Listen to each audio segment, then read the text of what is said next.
Assalamualaikum warahmatullahi wabarakatuh. Alhamdulillahi rabbil alamin. Wassalatu wassalamu ala nabiyyina Muhammadin wa ala alihi wa sahbihi ajma'in. Rabbi shrah li sadri wa yassir li amri wa hlul 'uqdatam min lisani yafqahu qawli. Allahumma ati nafsi taqwaha wa zakkiha anta khairu man zakkaha anta waliyuha wa maulaha. Alhamdulillah, para penonton yang saya kasihi dan hormati, kita bertemu sekali lagi bagi kuliah maghrib di Masjid Kampung Sidlap, dan mudah-mudahan pada malam ini Allah Subhanahu Wa Taala kurniakan kita keafiatan, kesihatan untuk terus melakukan kebaikan di jalan Allah Subhanahu Wa Taala. Amin ya rabbal alamin. Masyarul muslimin wa zamatul mu'minin rahimakumullah. Kita akan sambung menerusi perkara ataupun kelakuan yang kita laksanakan menerusi solat kita, dan apakah cerita ataupun panduan yang boleh kita dapat hikmah daripada apa perilaku yang kita lakukan ketika kita solat bertemu dengan Allah Subhanahu Wa Taala. Jadi pada malam ni kita akan sambung lagi satu perkara yang kita laksanakan, iaitu doa iftitah. Doa iftitah. Dan doa iftitah ni bukan satu perkara yang wajib, tetapi dia sunnah. Dan doa iftitah ni ada macam-macam versi. Namun apa yang selalu kita bacakan, inni wajjahtu wajhiya lilladzi fataras samawati wal ard hanifan muslima wa ma ana minal musyrikin inna salati wa nusuki wa ma yahya wa mati lillahi rabbil alamin. Ia merupakan salah satu, kita katakan, ikrar kita kepada Allah Subhanahu Wa Taala. Jadi kalau ada versi lain dan sebagainya mengikut panduan sunnah, dipersilakan. Sebab ada yang membaca Allahumma ba'id baini wa baina khataayaya kama ba'adta bainal masyriqi wal maghrib. Allahumma naqqini minal khataaya kama yunaqqal thawbul abyadu minad danas. Allahumma ghsil khataayaya bil ma'i wal barad. Dia macam-macam versi yang ada. Jadi yang kita nak pamerkan pada hari ini yang doa yang selalu kita baca. Namun sekiranya ada para jemaah yang dapat melakukan doa selain doa yang tadi saya sampaikan, cuba fahamkan penterjemahannya dan cuba buat tadabbur ataupun penghayatan sendiri menerusi terjemahan tersebut. Supaya apa? Supaya kita kuat keimanan kita kepada Allah Subhanahu Wa Taala. Jadi daripada kitab Mensucikan Jiwa karangan Syed Hawa ini, kita dapat lihat bila mana doa iftitah yang diucapkan ataupun yang dibaca, seperti mana yang saya katakan tadi, wajjahtu wajhiya lillahi wajhiya fataras samawati wal ard. Saya minta maaf kerana suara saya hari ini nak batuk-batuk pula. Saya minta maaf ya. Baik. Jadi bila mana kita ucapkan, kita ucapkan yang pertama tadi, wajjahtu wajhiya, aku menghadapkan wajahku kepada zat yang menciptakan semua langit dan bumi. Bila kita katakan zat yang menciptakan langit dan bumi, siapa yang mencipta ataupun yang mentadbir langit dan bumi? Allah Subhanahu Wa Taala. Bila kita katakan kelahiran ataupun terlahir daripada hati kita, bahawasanya Allah Subhanahu Wa Taala zatnya, kekuasaannya menjadikan langit dan bumi, kita dapat lihat di sini wajah yang dimaksudnya bukan wajah secara zahir. Kerana wajah yang zahir hanya kita hadapkan ke arah kiblat. Tetapi kepercayaan kita, pembentukan hati itu yang menghadap ke arah keagungan dan juga keesaan Allah Subhanahu Wa Taala.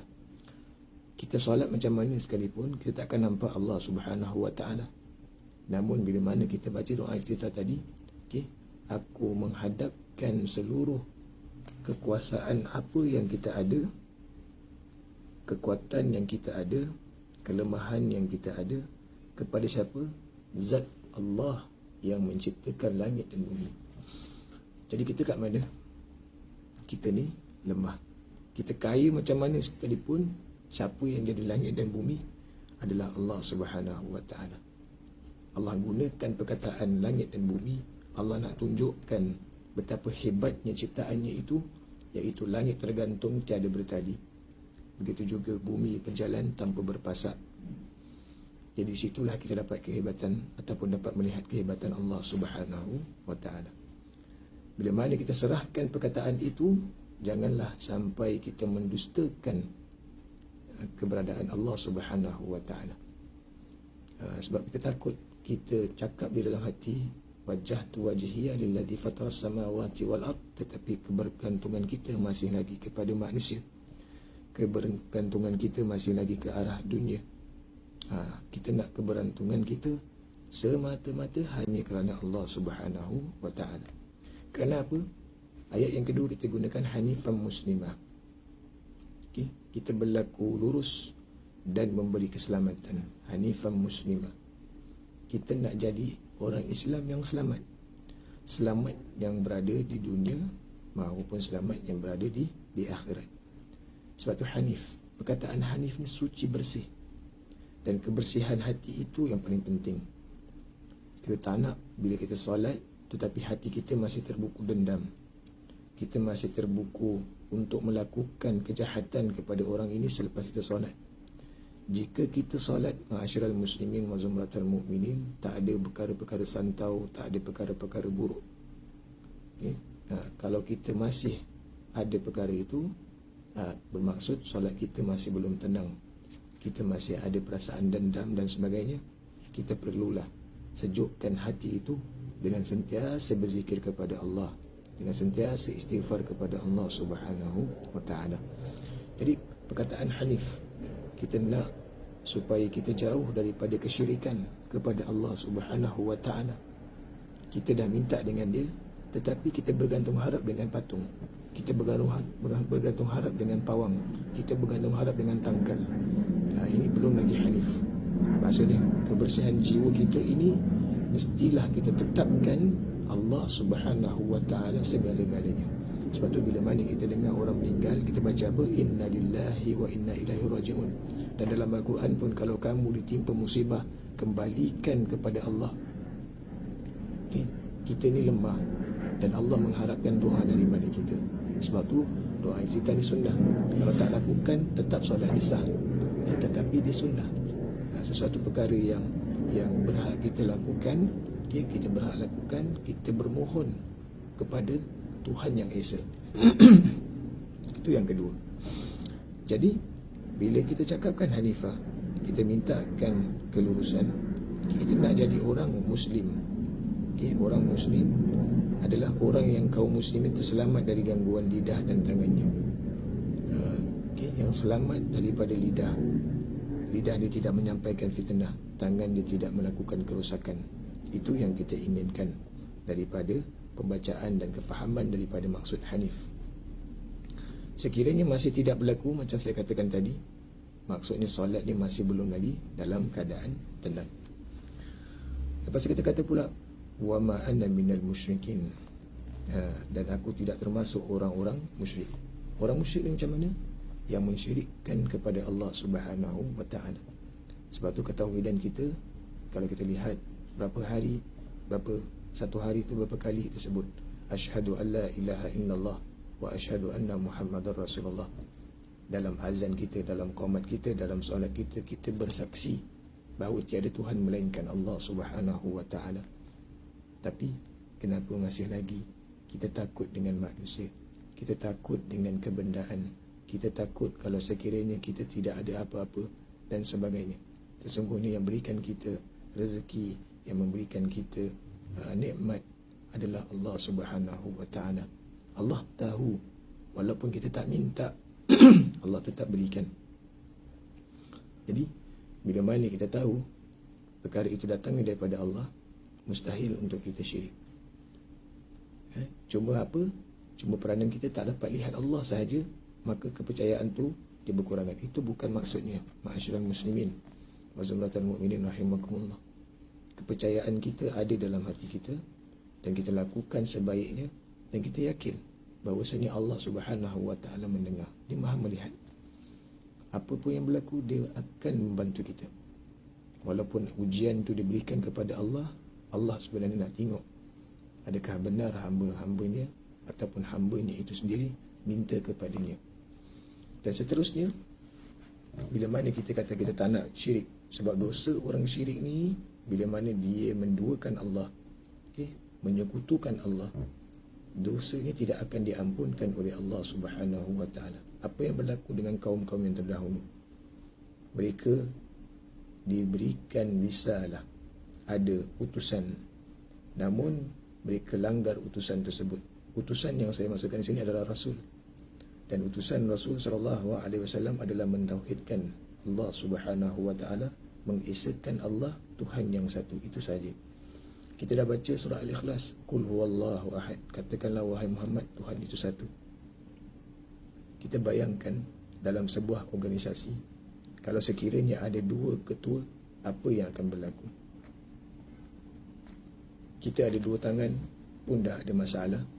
Kita ada satu otak tapi ada satu hati pula, pun kadang-kadang pun ada masalah. Akal kata nak ni, hati kata nak ni, dia tak boleh bersama. Macam mana kita nak satukan? Sebab tu ketauhidan kita, kalau sini kata Allah satu, di hati pun kata Allah Subhanahu wa ta'ala pun satu. Amalan yang kita lakukan pun mengatakan Allah tu satu. Oh, kalau macam tu ustaz tak boleh takut dengan hantu. Itu uzur syar'i. Takut dengan haiwan tu uzur syar'i. Saya pun takut. Siapa tak takut dengan harimau? Semua orang takut dengan harimau, takut dibaham. Oh, saya takut nak tawakal dengan Allah. Tak, itu bukan caranya. Bagi elakkan nampak harimau, jalan lain. Jangan tunjuk dia, jangan lihat dia. Tetapi di sini maksudnya ketakutan kita kepada Allah Subhanahu wa ta'ala. Kita tak nampak dia, tetapi kita rasa dia dalam melihat kita. Itu yang Rasulullah SAW dapat perkataan ihsan daripada apa? Daripada Jibril. Apa tu ihsan? An ta'budallah ka'annaka tarah. Hendaklah kamu beribadah seolah-olah kamu melihat Allah. Fa in lam yakun tarah fa innahu yarak. Jika kamu tidak melihatnya, sesungguhnya dia melihat kamu, yakni Allah Subhanahu wa ta'ala. Kandungan ibu tersebut, kita hanya mampu belaikan isteri, belai isteri, sediakan kerinah apa yang dia nak makan. Isteri saya nak makan ni ustaz, kalau tak dapat nanti aliu anak terkeluar dan sebagainya. Tapi bagaimana kita jaga dalam sekarang, dalam ni, dalam kulit, tapi Allah jaga dia menyusi pemakanan anak tersebut dan sebagainya. Inilah kebesaran Allah Subhanahu wa ta'ala. Jangan sekali-sekali kita syirik kepada Allah Subhanahu wa ta'ala, kerana itu mendatangkan kemurkaan Allah yang paling besar. Seterusnya yang terakhir, kita kata apa dalam kita punya doa? Kita kata, inna salati wa nusuki wa mahyaya wa mamati lillahi rabbil alamin. Perkataan mahya wa mamat, hidup dan matiku untuk siapa? Untuk Allah Subhanahu wa ta'ala. Maksudnya apa? Kita mencari keredaan Allah Subhanahu wa ta'ala. Kita lakukan sesuatu untuk keredaan Allah. Kalau kita niat untuk keredaan Allah, kita tidak akan berkira, ma'asyiral muslimin wa zumratal mu'minin rahimakumullah. Kerana kita tahu balasan nanti akan dikurniakan oleh Allah bila mana nanti kita masuk alam akhirat, yang kita akan duduk kekal di dalam syurga Allah yang kekal abadi. Jadi bila mana kita katakan perkataan itu, maka ketahuilah, kata sahibul kitab, bahawa ini merupakan keadaan seorang hamba yang tidak memiliki dirinya dan menjadi milik tuannya. Kita tak milik apa-apa, kita milik Allah Subhanahu wa ta'ala. Kita lahir, kita dewasa, kita membesar dan kita menua, dan kita akan kembali kepada Allah Subhanahu wa ta'ala. apa yang kita nak paparkan ataupun nak pamerkan kepada Allah Subhanahu wa taala kelak. Yang kita ingin paparkan adalah keikhlasan, keredaan kita kepada Allah Subhanahu wa taala. Kita redha dengan apa yang Allah Subhanahu wa taala berikan. Jangan sekali-sekali kita katakan ataupun salah tanggap Allah itu dan ini. Tak. Di mata pandangan kita baik, tetapi di sisi pandangan Allah tidak baik. Di pandangan mata kita baik, tetapi di pandangan Allah Subhanahu wa taala tak baik. Sebab tu kita minta biar Allah Subhanahu wa taala bantu. Okey. Saya bagi contoh yang paling mudah. Ada yang nak nikah, dia inginkan majlis ni berjalan dengan lancar. Tetapi pada hari tersebut Allah tentukan adanya apa? Hujan. Kemungkinan kita tak nak hujan tersebut, tetapi ada makhluk lain yang perlukan hujan tersebut. Dan mungkin ada kebaikan yang kita tak tahu, yang Allah nak kurniakan hikmah di sebalik hujan tadi.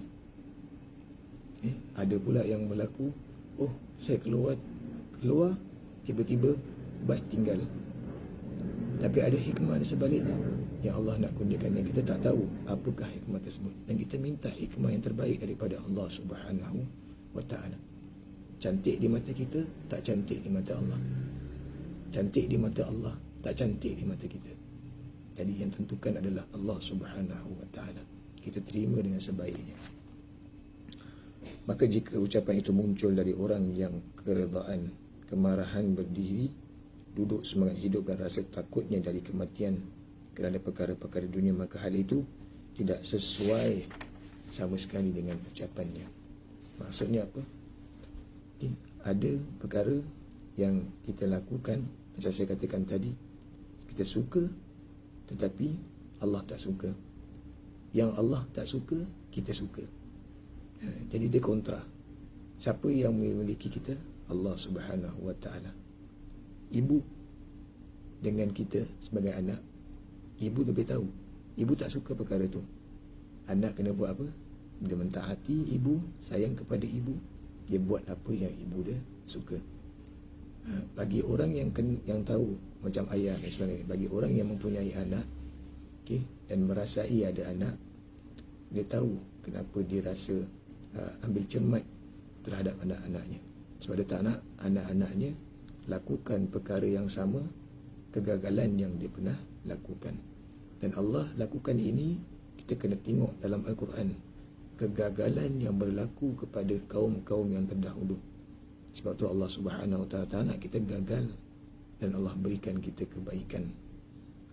Ma'asyiral muslimin wa zumratal mu'minin rahimakumullah. Mudah-mudahan dengan doa yang kita bacakan sebelum kita membaca surah Al-Fatihah, selepas takbiratul ihram, kita baca doa iftitah tersebut, kita berpaksikan diri kita, kita berpaksikan lidah kita, kita berpaksikan anggota dan juga akal fikiran kita, menyatakan bahawasanya Allah Subhanahu wa ta'ala zat yang wajib ku sembah, yang wajib ku pinta, yang wajib ku mohon bantuan, pertolongan dan sebagainya. Mintalah kepada Allah. Dan pada masa yang sama kita usaha ikhtiar dan tawakal. Kata Allah apa? Fa'iza azamta fatawakkal ala Allah. Bila kamu dah berazam, maka kamu serahkanlah kepada Allah. Kerana Allah tahu apa yang baik untuk diri kita.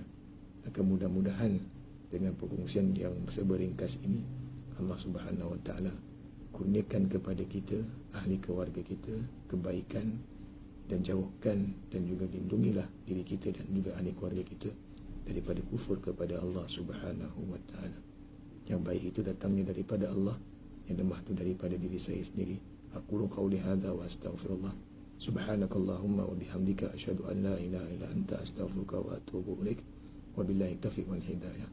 Assalamualaikum warahmatullahi wabarakatuh.